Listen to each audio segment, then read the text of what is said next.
मकर संक्रांति पर इस बार होने जा रहे हैं बहुत सारे अच्छे योग और किस तरह के कुछ उपाय कर कर कुछ रेमेडीज़ को करके हम उनका लाभ ले सकते हैं, इसी बारे में इस वीडियो में चर्चा करेंगे। नमस्कार, जय श्री राम। बहुत आप सभी का स्वागत करती हूँ। मेरे सभी फॉलोअर्स, मेरे जो भी मेरे मित्र हैं, उन सभी का बहुत अभिनंदन।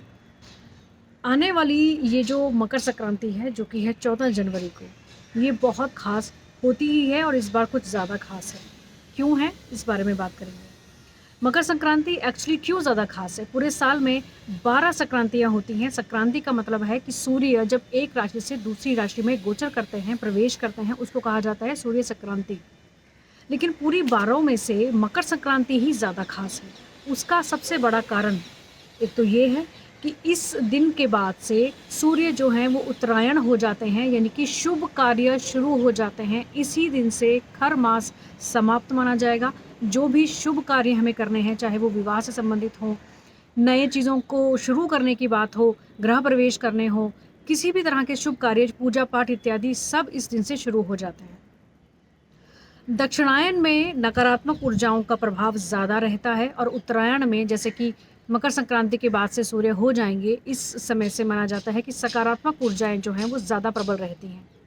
ये पूरे ब्रह्मांड की बात है। अब जब हमारी पूरी धरती पर ही सकारात्मक ऊर्जाएं ज़्यादा प्रबल होंगी तो कहीं ना कहीं पॉजिटिव रिजल्ट्स तो मिलेंगे ही। एक तो ये एक खास बात है। मकर संक्रांति का दूसरा जो विशेष महत्व है कि सूर्य जो कि मकर राशि में प्रवेश करते हैं, जो कि है उनके पुत्र की राशि, यानी कि शनिदेव की ये राशि है। और इस दिन पिता अपने पुत्र के घर में प्रवेश करते हैं। दोनों का यदि देखा जाए तो आपस में बैर है, लेकिन है तो रिश्ते में पुत्र पिता ही। तो ये दिन इसलिए भी खास माना जाता है और इस दिन दान का बहुत महत्व है। स्नान, ध्यान और दान, इन तीनों ही चीज़ों पर हमें विशेष ध्यान आज के दिन खास तौर से देना चाहिए। इसी दिन ऋतुओं का बदलाव जो है, बदलाव अगर हम कहेंगे तो इस दिन से शुरू हो जाता है। जो बहुत ज़्यादा जो कड़क ठंड जिसको कहा जाता है, उन चीज़ों में गिरावट आनी शुरू हो जाती है, दिन बड़े होने शुरू हो जाते हैं। अब स्नान की बात अगर हम करें तो यहाँ पर बहुत विशेष महत्व रहेगा यदि हम गंगा स्नान करें। गंगा सागर जो, यदि कि हम कलकत्ता के पास की अगर हम बात करें, तो वो लोग जो इस जगह के करीब हैं, कोशिश करें कि गंगा सागर में स्नान कर सकें। अगर आप और जगहों पर हैं जहाँ पर गंगा या यमुना, कोई भी पवित्र नदी आपके पास है, तो उसमें स्नान ज़रूर कर सकें, तो बहुत अच्छा होगा। अदरवाइज़ थोड़ा-सा उनका जल घर में लेकर आएँ और उसी से स्नान घर में कर लें। अगर कहीं ऐसी जगहों पर आप नहीं हैं, तो थोड़ा-सा गंगा जल या किसी भी पवित्र नदी का जल अपने घर में आप अगर आप रखते हैं, तो नहाने के पानी में थोड़ा-सा मिलाकर आप स्नान करें। गायत्री मंत्र का जाप करना इस दिन सुबह-सुबह स्नान करते वक़्त बहुत बेहतर रहता है। इस दिन शुक्रवार होगा और बहुत अच्छे योग बने हुए हैं। जैसे कि सुबह से दोपहर 1:33 तक रहेगा शुक्ल योग, जिसकी आराध्य देवी होती हैं माँ पार्वती। यदि वो कुँवारी कन्याएँ या और भी ऐसे लोग जो कि विवाह के इच्छुक हैं और विवाह ना हो पा रहा हो, बहुत तरह की अड़चनें हों, माँ गौरा की आराधना इस दिन ज़रूर करें। जो समय मैंने आपको अब तक बताया, इसमें माँ पार्वती की, माँ गौरा की पूजा करने से सुयोग्य वर की प्राप्ति बहुत जल्दी होती है। उसके बाद से शुरू हो जाएगा ब्रह्म योग, जिसके आराध्य देव होंगे अश्वनी कुमार। वो लोग जो कि रोग से पीड़ित हैं, बहुत जल्दी-जल्दी उनको हेल्थ इश्यूज़ हो जाते हैं, या आजकल इस कोरोना की स्थिति में भी अगर हम बात करें, तो अश्वनी कुमार जो कि हमारे रोगों को दूर करने की क्षमता रखते हैं, उनकी पूजा अर्चना करना बहुत ज़रूरी अच्छा रहता है। अगर हमें उसकी पूरी विधि का नहीं पता, तो हम शिवलिंग पर भी उनकी आराधना कर सकते हैं, उनका ध्यान कर सकते हैं।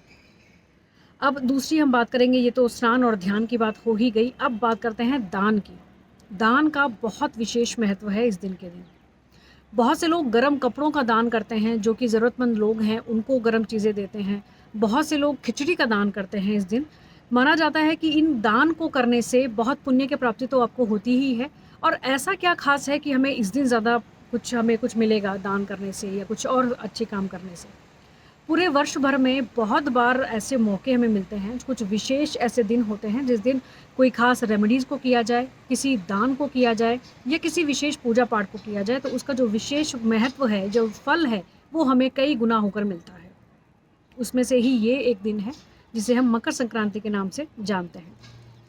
साउथ इंडिया की बात करेंगे तो पोंगल, आप सभी बहुत से लोग जानते ही होंगे कि पोंगल बहुत फ़ेमस पर्व है जो वहाँ मनाया जाता है। साथ ही साथ में लोहड़ी एक दिन रात पहले मनाई जाती है, पंजाब का जो विशेष त्यौहार है। अब हम बात करें कि दान करना है तो हमें कौन-सा दान करना चाहिए? वैसे तो ख़ास तौर पर हम सभी को पता है कि खिचड़ी का दान करना है।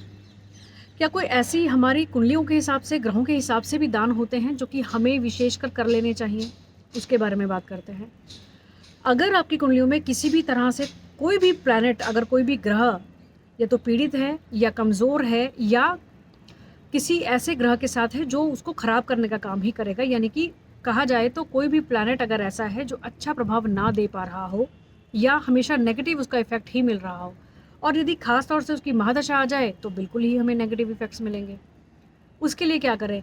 ये दिन दान के लिए बहुत विशेष रहेगा, ख़ास तौर से उन ग्रहों के लिए जो कि आपकी कुंडली में नकारात्मक हैं। अब किस ग्रह के लिए कौन-सा दान करना है, इस बारे में जल्दी से चर्चा करते हैं। आप सभी का बहुत ज़्यादा समय ना लेते हुए, आप सभी को ये मालूम होना चाहिए कि आपकी कुंडली में कौन-सा प्लैनेट है, जिसका आपको दान करना है। दान का भी एक अलग एक पॉलिसी है, एक अलग एक सूत्र है कि हमें किसका दान करना है।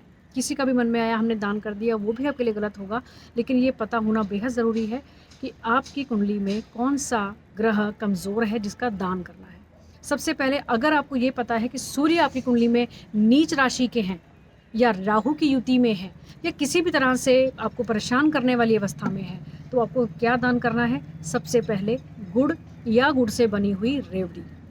अगर चंद्रमा आपके पीड़ित हैं, राहु की या केतु की युति में है या कहीं ना कहीं नीच अवस्था में है, केमद्रुम योग में है, तो इस दिन आपको जो सफ़ेद रेवड़ी होती है या जो सफ़ेद तिल होते हैं, इनका दान करना विशेष लाभप्रद रहेगा। अगर हम मंगल की बात करेंगे तो यहाँ पर जो लाल मूली होती है, लाल मूली के साथ साथ गुड़ और चना, इसका दान करना भी विशेष लाभप्रद रहता है। अगर हम बुध की बात करेंगे तो यहाँ पर मूंग दाल से बनी हुई खिचड़ी, उसमें हरी चीज़ों की विशेषता होनी चाहिए। उसमें साथ में आप हरी मिर्च भी रख सकते हैं, हरी मूंग की जो दाल है उसको ज़्यादा मात्रा में रख सकते हैं। इन चीज़ों का दान करना इसी दिन, बुधवार के दिन ही, बुध अगर ख़राब है तो आपको गाय को पालक खिला देना, ये भी एक बड़ा महत्वपूर्ण रहेगा आपके लिए। चाहे हम हरी चीज़ों में कोई भी चीज़ हो, मूली है, मूली के साथ जो पत्ते होते हैं, या पालक है, हरी मूंग की दाल की खिचड़ी है, इसका दान करना बुध के लिए विशेषकर लाभप्रद रहता है। गुरु की अगर हम बात करेंगे तो गुड़ चना, चने की दाल या कोई भी ऐसी पीली चीज़ जो कि सर्दियों के मौसम में, जैसे कोई गच्चक है जो कि मूंगफली और गुड़ से बनी हुई है, इन सब चीज़ों का दान आप कर सकते हैं।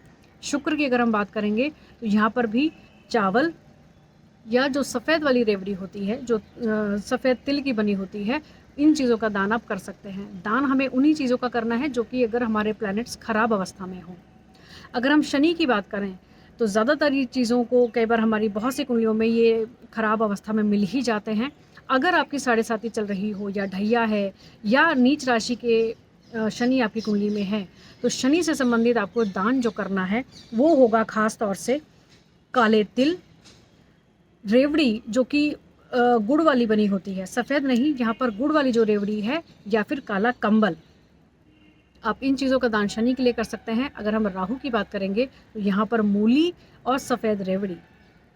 साथ ही साथ में कोयला भी एक ऐसी चीज़ होगी, यदि आप इसका दान करें या इसको नदी में प्रवाहित करें तो राहु के लिए भी ये एक अच्छा उपाय है। केतु की अगर हम बात करेंगे तो यहाँ पर जो चितकबरा कंबल होता है, यानी कि एक से थोड़े ज़्यादा कलर वाला जो कंबल होता है, इसका दान करना केतु के लिए बहुत विशेषकर रहता है। कुत्तों की सेवा करना या उनको इस दिन के दिन कुछ खाना खिला देना, वो भी राहु और केतु दोनों के लिए ही एक अच्छा उपाय है। तो ये तो कुछ दान थे जो कि आप ग्रहों के हिसाब से कर सकते हैं। अगर आपकी कुंडलियों में कुछ ग्रह खराब स्थिति में हैं, नीच राशि के हैं या किसी भी तरह से आपको परेशान करने वाले हैं, ऐसी युतियों में हैं जो कि पाप ग्रह, यदि पाप ग्रह की युति में ही हो जाए तो भी वो भी बहुत अच्छा फल देने वाला नहीं होता। तो ये जानकारी आप लेकर अपने हिसाब से दान कर सकते हैं। आपको पता होना चाहिए केवल कि आपकी कुंडली में क्या अवस्था है। और जो इससे खास बात जो रहेगी, इस दिन, आज के दिन में शिवलिंग की पूजा आराधना करना, यानी अगर कोई भी आप में से रुद्राभिषेक करना संभव अगर आपके लिए हो सके तो ये बहुत ही ज़्यादा विशेषकर होगा। क्यों? क्योंकि शुक्रवार का दिन है, माँ लक्ष्मी का दिन है, साथ ही साथ में रोहिणी नक्षत्र है जो कि रात को 8:30 बजे तक रहने वाला है। रोहिणी नक्षत्र बहुत प्रिय होता है क्योंकि ये चंद्रमा का नक्षत्र है। और चंद्रमा शिव जी के लिए तो कितने प्रिय हैं, जो कि उनके मस्तक पर विराजमान है। यदि माँ लक्ष्मी की कृपा चाहते हैं तो शिवलिंग पर या तो अपने आप से आप कुछ न किसी चीज़ का अभिषेक करें, या अपने घर में या मंदिर में जाकर रुद्राभिषेक एक बार अगर आप करवाते हैं और विशेष कामना लक्ष्मी की प्राप्ति के लिए, तो ये बहुत लाभप्रद होने वाला है। साथ ही साथ में अगर ऐसे लोग जो कि कला के क्षेत्र में हैं, गायन के क्षेत्र में हैं, यानी कि एक्टिंग करियर बनाना चाहते हैं या सिंगिंग करियर बनाना चाहते हैं, या आर्ट्स में आपका बहुत इंटरेस्ट है, पेंटिंग वगैरह, ये जितनी भी चीज़ें शुक्र के अंडर में आती हैं, अगर आप इस फील्ड में अपना करियर बनाना चाहते हैं तो इस दिन पर शिवलिंग की किसी भी तरह से आराधना करना, और ख़ास तौर से मैंने आपको जैसा अभी बताया कि रुद्राभिषेक करना विशेष लाभप्रद होगा, क्योंकि शुक्रवार का दिन और रोहिणी नक्षत्र। कौन कौन से योग बने हैं वो मैंने आपको वीडियो के शुरू में ही बता दिया। इस पूरे वीडियो को ज़रूर अच्छे से सुनकर अपने हिसाब से जो भी आपकी आवश्यकता है उसके अनुसार आप पूजा अर्चना करें, दान इत्यादि करें। वीडियो को शेयर ज़रूर करें, जिससे और बहुत सारे लोग जो ऐसी जानकारी चाहें उस हिसाब से वो भी अपना कार्य संपन्न कर सकें। आज के वीडियो में बस इतना ही। अगले वीडियो में ज़रूर आपसे मुलाकात होगी। आज के लिए आज्ञा दीजिए। जय श्री राम।